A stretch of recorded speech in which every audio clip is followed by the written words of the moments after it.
Okay. Next up, we've got another speaker. Her name is Simone.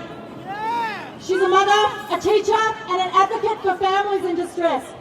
And we need to hear from people exactly like this. So here she is, Simone.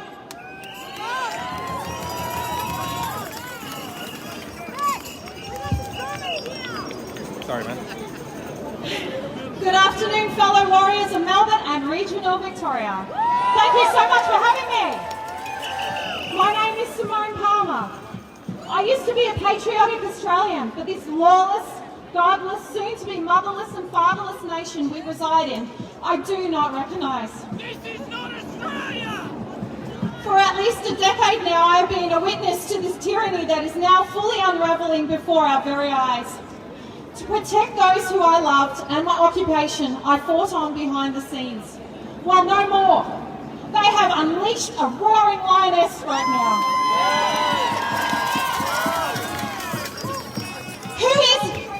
Who here is the teacher? Teachers, where are you? I want to give a big shout out to all my colleagues, principals, assistant principals, teachers and support staff. What has befallen our school communities? Schools are meant to be a place of learning and growth in a safe environment. What happened to our duty of care to our students? Where has the integrity gone? What happened to collegiality? Now all we have is segregation and discrimination because of an enforced vaccination regime. My heart cries for our students, gagged, having to wear masks and breathing in their own CO2, pressured to be vaccinated just to be accepted by their peers and to be able to attend school, all the while suffering behind closed doors from panic attacks, anxiety, asthmatic issues and vaccine injuries our hospitals, doctors and the TGA refuse to report on.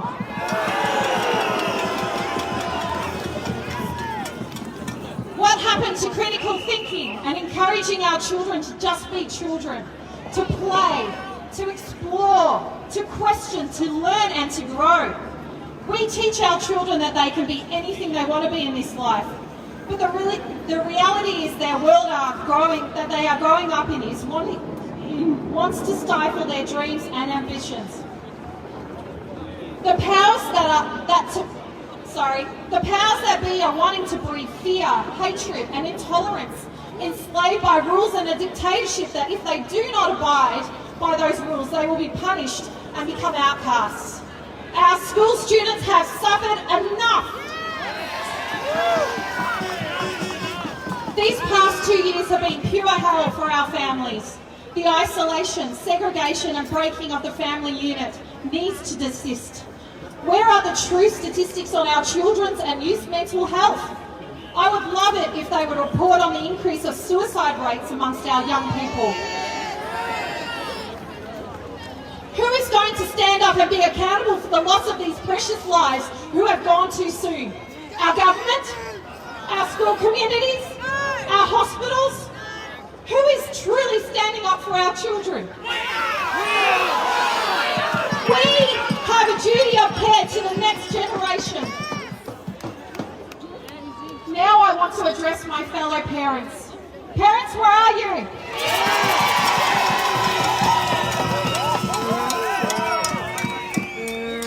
A big shout out to all our warrior mothers and fathers out there.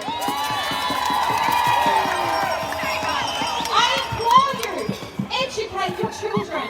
Be bold, be wise and be transparent. Our next generation needs authentic leadership and role models, and it begins in our homes. They need us to be the driving force for hope and change if they are ever going to have a future. We need to listen to our children. Don't listen to respond, listen to understand their needs and their concerns. Let's change the course of history. Stop allowing the powers to be to conquer and divide the family unit. Stop throwing your hard-earned money at the family court circus, thinking that they will solve all your quarrels and problems. And as for the guilt competency, What a farce. The mature minor laws they impose on our children, they need to be abolished altogether!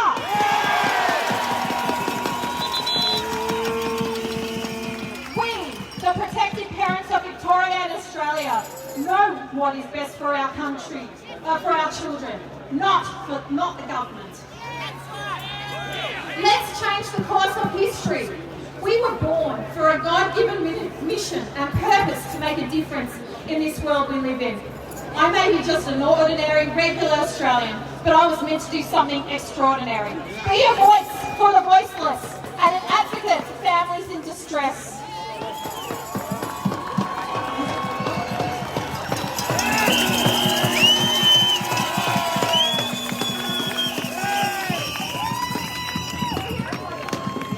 I implore you to consider these questions today.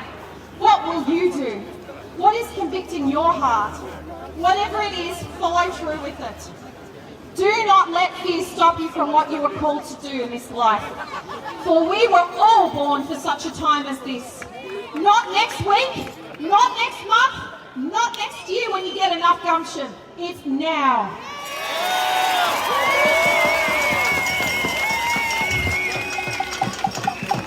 And there is one last thing I want to address directly to those who are governing us. All that you do in public and behind closed doors in the shadows of the night is seen and heard. Being a woman of faith, there is someone far more sovereign than all of you combined.